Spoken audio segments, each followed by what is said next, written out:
Presiden Prabowo Subianto bertandang ke Bali pada Minggu 3 November 2024. Kedatangan Prabowo ini menjadi agenda menarik karena ia sekaligus mengikuti acara makan bersama para pasangan calon atau paslon usungan Koalisi Indonesia Maju atau KIM pada Pilkada Bali 2024. Momen kunjungan Prabowo itu salah satunya diunggah oleh calon wakil Bupati Buleleng nomor urut 01 Gede Suwardana. Dilansir Tribun Bali, Prabowo berkunjung salah satunya menyampaikan terima kasih karena menang di Bali pada Pilpres 2024 lalu. Selain itu, Prabowo mengikuti agenda makan bersama sejumlah tokoh dan paslon yang diusung KIM di Ramayana Hall Warung Bandega.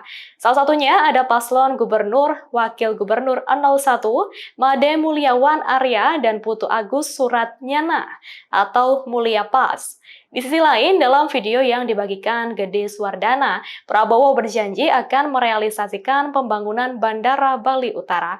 Prabowo menegaskan akan menjadikan Bali sebagai The New Singapore atau Singapura baru dan juga The New Hong Kong.